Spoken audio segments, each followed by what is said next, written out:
സർക്കാരിൻ്റെ എല്ലാം വീഴ്ചയാണ് കണ്ടെത്താൻ കഴിയാത്തത്.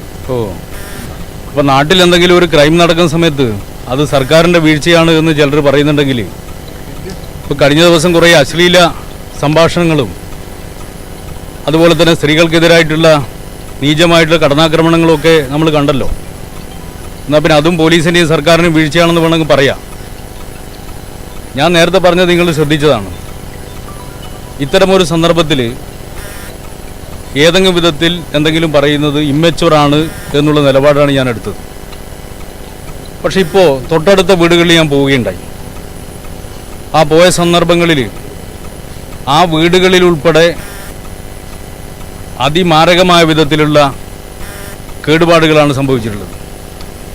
അപ്പോൾ ഇവിടെ നടന്നിട്ടുള്ളത് വലിയ സ്ഫോടനമാണ് നടന്നതെന്ന് വളരെ വ്യക്തമാണ്.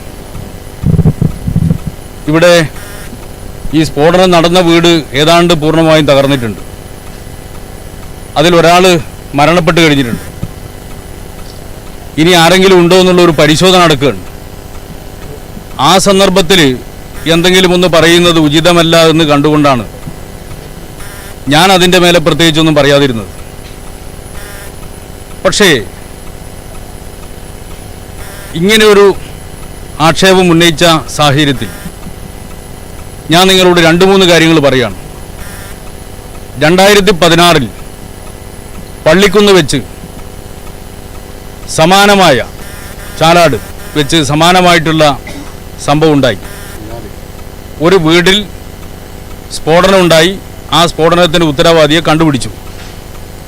ആ കണ്ടുപിടിച്ച ആൾ തന്നെയാണ് ഈ വീട്ടിലും ഇങ്ങനെ ഒരു സംഭവം ഉണ്ടാക്കുന്നതിന് ഉത്തരവാദിയായിട്ടുള്ളത് എന്നുള്ള വളരെ വ്യക്തമാണ്. അത് പോലീസ് മനസ്സിലാക്കിയിട്ടുണ്ട്. പോലീസ് ആളിനെ ഐഡൻറ്റിഫൈ ചെയ്തിട്ടുണ്ട്. ഞാനത് പറയാതിരുന്ന അയാൾ ഇവിടെ തന്നെ ഉണ്ടോ അല്ല പുറത്തെവിടെയും പോയോ എന്നുള്ളൊരു സംശയം കൊണ്ടാണ് ഞാനത് പറയാതിരുന്നത്. പക്ഷേ ഞാൻ നിങ്ങൾ മാധ്യമപ്രവർത്തകരോട് അപേക്ഷിക്കുകയാണ്. നിങ്ങൾ അയാളുടെ രാഷ്ട്രീയ ബന്ധം ഒന്ന് പരിശോധിക്കണം. അയാൾ ആരായിരുന്നു എന്ന് നിങ്ങൾ പരിശോധിക്കണം. ഒന്നാമത്തെ കാര്യം അതാണ്. രണ്ടാമത്തെ കാര്യം, ഇവിടെ ഉണ്ടായിട്ടുള്ള സ്ഫോടനം മാരകമായിട്ടുള്ള സ്ഫോടനമാണ്. അപ്പോൾ ഉത്സവ ആഘോഷങ്ങൾക്ക് വേണ്ടി എന്തെങ്കിലും പടക്കം നിർമ്മിക്കുന്നതിന് വേണ്ടിയുള്ള സംഗതിയാണോ ഇവിടെ നടക്കുന്നത്, അല്ല മറ്റെന്തെങ്കിലും ഉദ്ദേശമുണ്ടോ എന്നുള്ളത് പോലീസ് പരിശോധിക്കണം. അതിൽ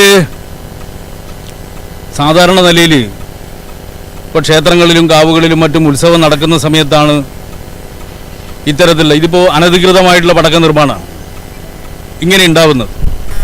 പക്ഷെ ഇപ്പോഴ് എന്തെങ്കിലും ഒരു ഉത്സവാഘോഷത്തിൻ്റെ ഘട്ടമല്ല ഈ ഘട്ടം.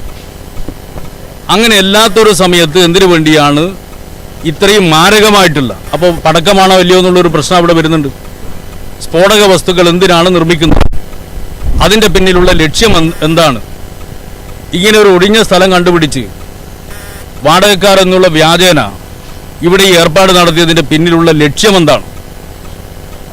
ഇവിടെ പറഞ്ഞതുകൊണ്ട് ഞാൻ പറയാം, ഇതിന് ഉത്തരവാദിയായിട്ടുള്ള ആളുടെ രാഷ്ട്രീയ ബന്ധം കൂടി നിങ്ങൾ മാധ്യമങ്ങൾ പരിശോധിക്കുക. അപ്പോൾ ഒറ്റപ്പെട്ട ആളൊഴിഞ്ഞ സ്ഥലത്ത് ഇങ്ങനെ ഒരു ഏർപ്പാട് നടത്തിയതിൻ്റെ പിന്നിൽ മറ്റെന്തെങ്കിലും ലക്ഷ്യമുണ്ടോ? ആ ലക്ഷ്യം പോലീസ് പരിശോധിക്കട്ടെ. അത് നിങ്ങൾ പരിശോധിച്ചാൽ മനസ്സിലാവും. നിങ്ങൾ പരിശോധിച്ചാൽ മനസ്സിലാവും ആരാണെന്ന്. 2016 സംഭവം ഉണ്ടായല്ലോ അവിടെ പുഴാതിയിൽ.